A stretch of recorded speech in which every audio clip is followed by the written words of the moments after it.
भारत की पहचान उसकी सांस्कृतिक और धार्मिक विविधता में निहित है। यहाँ हर धर्म के लोग एक दूसरे के साथ मिलकर रहते हैं और त्योहारों को साझा खुशी के साथ मनाते हैं।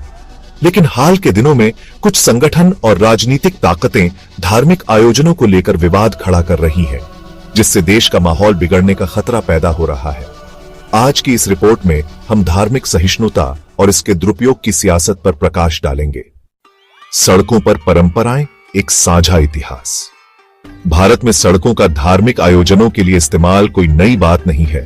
कांवड़ यात्रा, कृष्ण जन्माष्टमी पर दही हांडी, रामनवमी और जन्माष्टमी की रैलियां, ये सभी सड़कों पर ही आयोजित होती हैं। गणपति और दुर्गा पूजा के दौरान 10 से 12 दिनों तक सड़कों पर पंडाल सजते हैं। होली की होलिका दहन भी सड़कों पर जलती है। कई जगह छोटे मंदिर सरकारी जमीन पर बने हैं। 1947 से लेकर आज तक इन आयोजनों को लेकर मुस्लिम समुदाय ने कभी विरोध नहीं किया और न ही भविष्य में ऐसा करने की संभावना है। यह भारत की सहिष्णुता का जीता जागता सबूत है। नमाज और विवाद, सच क्या है? दूसरी ओर जुम्मे की नमाज के दौरान कुछ शहरों में मस्जिदों में जगह कम पड़ने से लोग सड़कों पर नमाज पढ़ते हैं। यह सप्ताह में एक बार होता है। इसके अलावा रमजान, ईद और बकरीद के मौके पर भी साल में 2 बार ऐसा देखा जाता है। यह स्थिति 30 मिनट से 1 घंटे तक रहती है और हर शहर में ऐसा नहीं होता।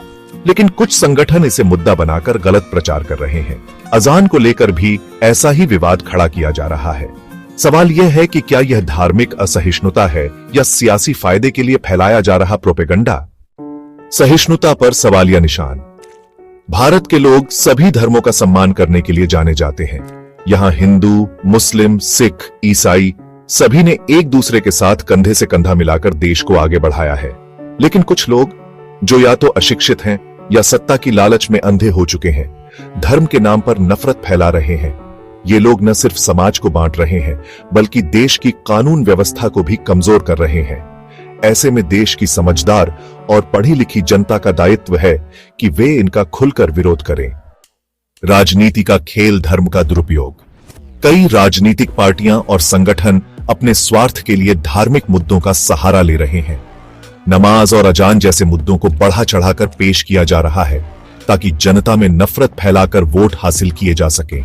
लेकिन ये वही लोग हैं जो कांवड़ यात्रा, गणपति पूजा और होली जैसे आयोजनों के लिए सड़कों का इस्तेमाल करते हैं। यह दोहरा रवैया साफ दिखाता है कि इनका मकसद धार्मिक भावनाओं को भड़काना और देश को तोड़ना है। जनता से अपील, एकता की पुकार। कैनवस इंडिया न्यूज देश की जनता से अपील करता है कि वे उन लोगों का साथ न दें जो धर्म और जाति के नाम पर नफरत फैलाते हैं। संविधान और लोकतंत्र की रक्षा ही देश की असली सुरक्षा है। हमें अपनी स्वतंत्रता और अखंडता को बनाए रखने के लिए एकजुट होकर ऐसे धर्मांध और जातिवादी लोगों को सबक सिखाना होगा। यह वक्त है कि हम जागें और उन जालिमों को जवाब दें जो इंसानियत से कोसों दूर हैं। निष्कर्ष, भारत का गौरव उसकी एकता और सहिष्णुता में है। धार्मिक आयोजनों को लेकर फैलाया जा रहा प्रोपेगेंडा न सिर्फ हमारे सौहार्द को कमजोर करता है बल्कि देश की प्रगति को भी ठेस पहुंचाता है। कैनवस इंडिया न्यूज आपसे पूछता है, क्या हम नफरत फैलाने वालों को जीतने देंगे या एकजुट होकर अपने देश की शांति और समृद्धि को कायम रखेंगे? फैसला आपके हाथ में है। कैनवस इंडिया न्यूज के साथ बने रहे, सच के लिए, देश के लिए।